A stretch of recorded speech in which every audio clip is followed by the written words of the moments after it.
দিদির বাড়িতে চলে এসেছি, এসে দুপুরে খাওয়া দাওয়া করলাম। খাওয়া দাওয়াটা করে আমরা এখন বেরোচ্ছি একটু। দিদি কোন দিকে যাবে? দক্ষিণেশ্বর।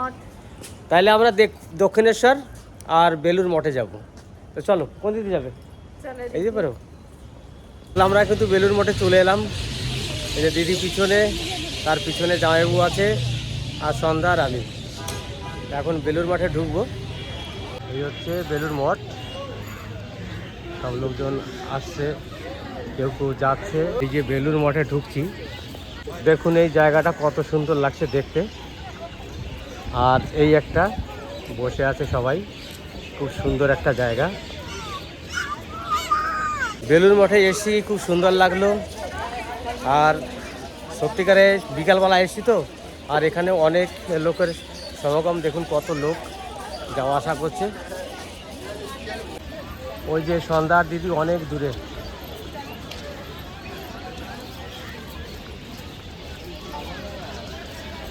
এই হচ্ছে বেলুর মঠ।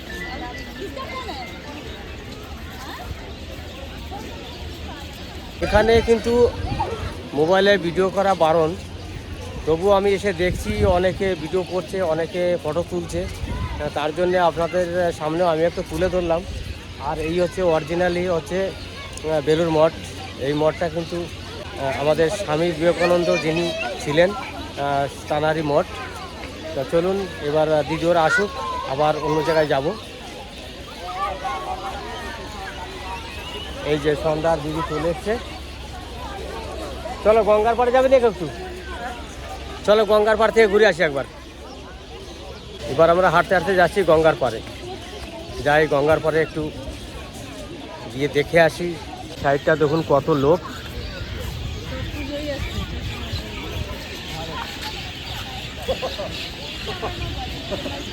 এরিয়াটা অনেক বড়। এই সামনে হচ্ছে গঙ্গা নদী। গঙ্গা নদীর পাড়ে সিঁড়ি করা আছে একটা মন্দির। এই মন্দিরে সবাই পুজো দিচ্ছে এখানে।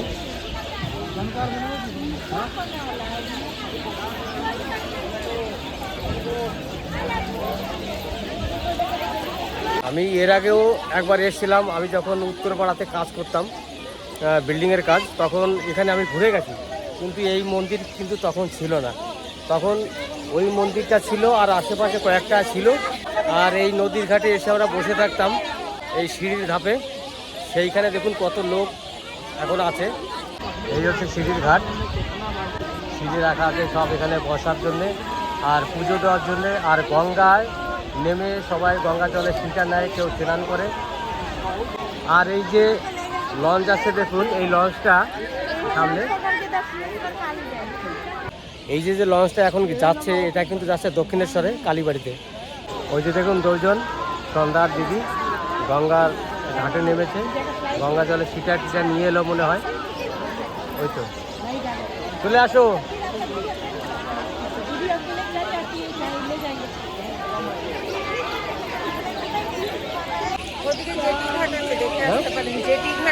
জেটির ঘাট।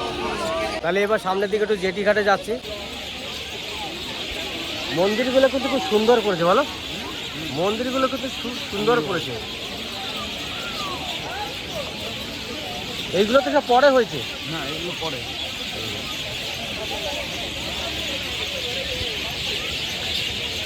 দেখুন এর ভিতরে কিন্তু পাখি অনেক আছে, কিন্তু পাখি কিন্তু আমরা দেখতে পাচ্ছি না।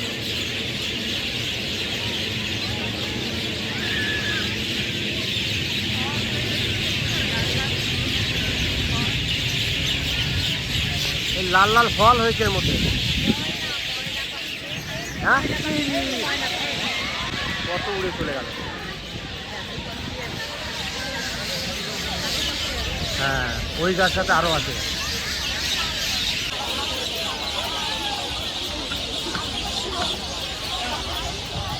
প্রচুর পাখি এখানে।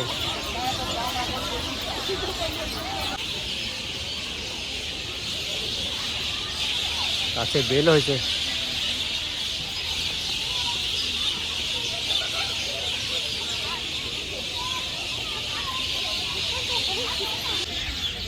সমাধিপীঠ, এইখানে যার যার সমাধি দেওয়া আছে তার তার নাম লেখা আছে সবই।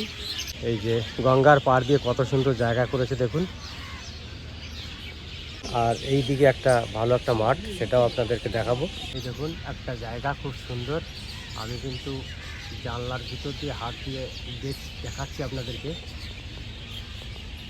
আমরা দুজনে কিন্তু জেটি ঘাটে যাওয়ার জন্য চেষ্টা করেছিলাম, কিন্তু সামনে গিয়ে দেখছি গেটটা বন্ধ করে রেখেছে, তার জন্য আমরা যেতে পারলাম না। আর এইখানে যে আমরা এসছি, এত সুন্দর পবিত্র জায়গায় ঢুকেছি আমরা, আর মনটা সত্যি একবারে ফ্রি হয়ে গেছে। সবাই দেখুন বসে আছে, কোনো হই হুল্লোড় নেই, কোনো গ্যাঞ্জাম নেই, কিচ্ছু নেই, কিন্তু প্রচণ্ড হারে লোক আছে। এই কারণটার জন্যই হচ্ছে এটা খুবই একটা পবিত্র জায়গা। আর স্বামী বিবেকানন্দ জায়গা, এটা পবিত্র তো হতেই হবে। স্বামী বিবেকানন্দর নামে যদি কিছু বলা হয় কম বলা হবে। উনি এমনই একজন সাধক ছিলেন, উনি যেমন পণ্ডিত তেমন সাধক, তাই তো? তা স্বামী বিবেকানন্দ কিন্তু যেমন পণ্ডিত তেমন সাধক, সেইটা। আর এখানে তো আমাকে ভিডিও করতে দিচ্ছে না, দেখলেই তাড়া দিচ্ছে, তার জন্য আর বেশি কথা বলবো না। এবার আমরা হয়তো এখান থেকে বেরিয়ে যাব, এবার যাব দক্ষিণেশ্বরে। ওখানে গিয়ে দক্ষিণেশ্বরে গিয়ে কিন্তু ওখানে মোবাইল নিয়ে যাওয়ার কোনো অ্যালাউ নেই। আর বাইরে যে দাদার গাড়িতে এসেছি, সেই দাদার গাড়িতে মোবাইলটা রেখে দিতে হবে, তারপরে ভিতরে ঢুকতে হবে। ওখানে কিন্তু আমাদেরকে কোনো অ্যালাউ করবে না। চলুন ওখানে গিয়ে যতটা পারি দেখাতে ততটা আপনাদের সামনে তুলে ধরবো। এখন আমরা বেরিয়ে যাব। এবার এই যে মঠ, এই মঠে একটু প্রণাম করে বেরিয়ে যাবো। এবার আস্তে আস্তে সব এখান থেকে বেরিয়ে যেতে হবে, কারণ এখানে কলেজ আছে, ছাত্ররা পড়াশোনা করে, তার জন্যে এখানে 7:30টার মধ্যে সব এখান থেকে বেরিয়ে যেতে হবে।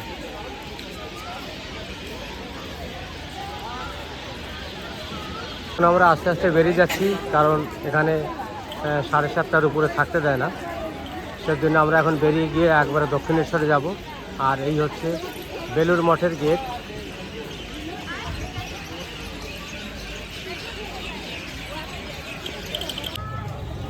সবাই ঘটি গরম খাচ্ছি, দেখুন এই যে ঘটি গরম খাচ্ছে দিদি, সন্ধ্যা। এটা হলে 5টা হয়ে যাবে তো বেশ। এটা কিন্তু শহর অঞ্চলে খুবই পপুলার জিনিস, যে ঘটি গরম। ঘটি গরম এই জন্যে বলে, এই দেখুন ঘটি, তার মধ্যে আগুন আছে, সেটা ওর মধ্যে বসিয়ে দেবে। এই পুরো মিক্সচারটা যেটা ভিতরে আছে, চানাচুর বলুন বা সেও বলুন, এটা কিন্তু গরম রাখে, তার জন্য এটা ঘটি গরম দেন।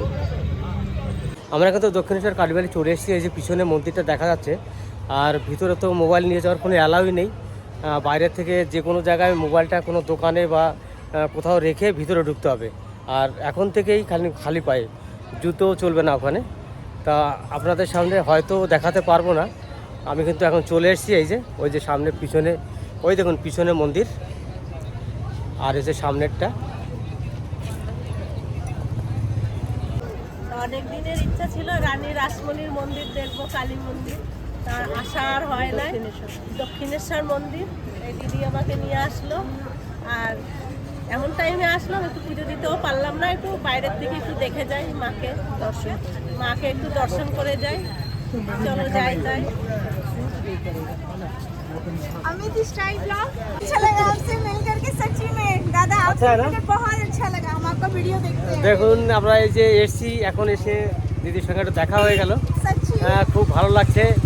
আরেকজনের সঙ্গে দেখা হয়েছিল, हम কিন্তু जा रहे थे, हम आपको देखने बोले रहे अमिता है क्या, हमको बहुत अच्छा लगा सच्ची में आपसे मिल करके। सच्ची आपका हम सारा रेसिपी देखते हैं, हमको बहुत अच्छा लगा। आप भी बहुत अच्छी हैं।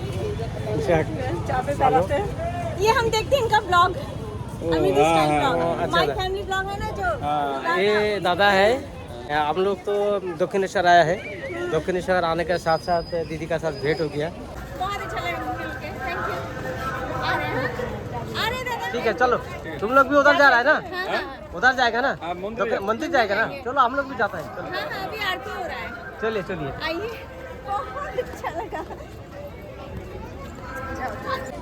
आज हम आपको ब्लॉग देख रहे थे, डायमंड प्लाजा आप लोग गए हैं वहाँ डायमंड प्लाजा देखा है ना? हाँ अच्छा अच्छा ठीक है आप लोग बहुत अच्छा लगा। ভিডিও দেখতে রহিए, ঠিক है। তাহলে আমরা এসে এক দিদির সঙ্গে দেখা হয়ে গেল, খুবই ভালো লাগছে দিদির সঙ্গে দেখা হয়ে।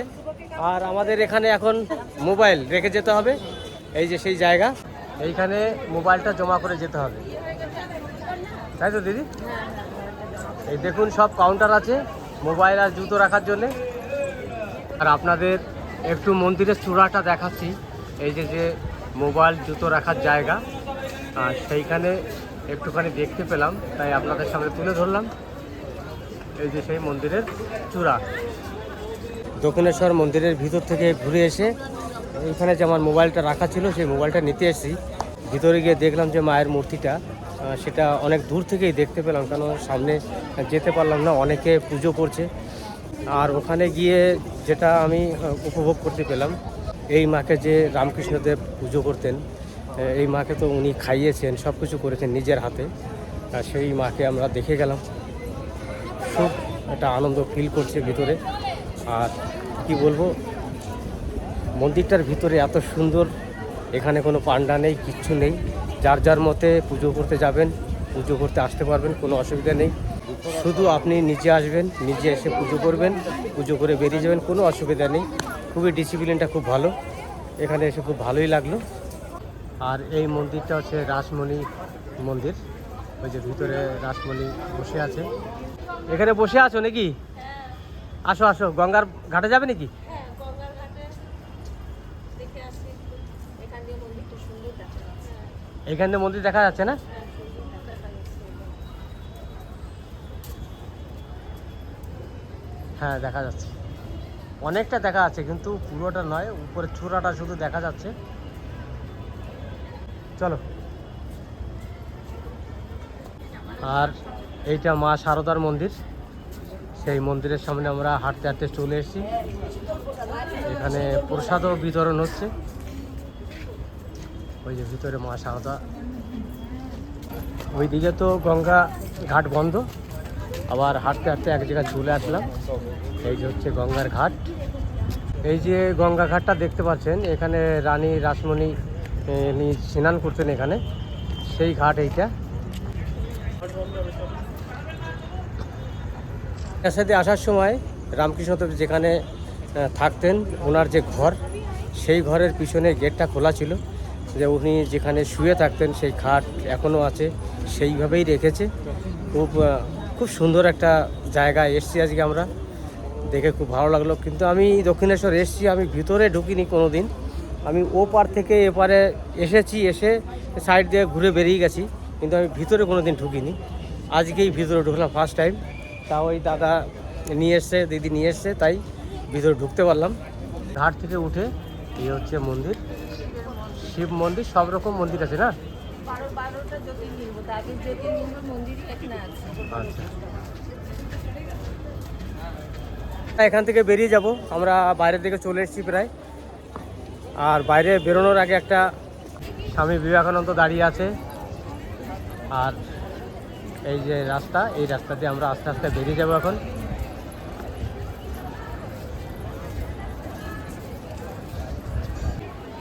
এইটা বন্ধ হয়ে গেল তো? হ্যাঁ, লাইট অফ করে দিচ্ছে। যাই হোক, এটা কি পাম গাছ? পাম গাছ, পাম গাছ। দেখুন এই যে এখন চলে এসছে, আর আমরা এখন বেরিয়ে যাব। এই হচ্ছে রামকৃষ্ণদেব। আর ওই যে গাড়ি দাঁড়িয়ে আছে। আমরা দক্ষিণেশ্বর থেকে ঘুরে চলে এসেছি, এসে বাড়িতে এলাম। এবার খাওয়া দাওয়ার পালা। দিদি কি রান্না করেছে, আমরা দুপুরেও খেয়েছি, সেটা হচ্ছে চিতল মাছ, আর হচ্ছে ইলিশ মাছ, আর হচ্ছে ট্যাংরা মাছ, এইটা খেয়েছি। আর নিম পাতা দিয়ে একটা রান্না করেছিল, ওটা তো আমার কাছে হ্যাবক লেগেছে খেতে। আর একটা শাক ভাজা ছিল। আর এখন খাচ্ছি খাসির মাংস। আর কি কি আছে দিদি খাসির মাংস ছাড়া? আচ্ছা, রান্না করতে চাইছিল, আমরা বললাম রান্না করতে হবে না, খাসির মাংসটাই শুধু সেরেপ থাক। আর দিদি কত দিয়েছে দেখো, কত দেখো, সারি সারি। এই হচ্ছে চিতল মাছ আবার দিয়েছে, ইলিশ মাছ, ট্যাংরা মাছ, খাসির মাংস। দাদাও বসে গেছে খেতে। যখন খাওয়া দাওয়া করবো, খাওয়া দাওয়া করার আগে আজকের এই ভিডিওটা আপনাদের সামনে তুলে ধরেছি। যদি ভালো লাগে সবাই মিলে লাইক শেয়ার করবেন আর সাবস্ক্রাইব করে দেবেন। আর ভিডিওটা বেশি বাড়াবো না, অনেক রাত হয়ে গেছে। সবাই ভালো থাকবেন, সুস্থ থাকবেন, আমাদের পাশে থাকবেন। ততক্ষণে টাটা।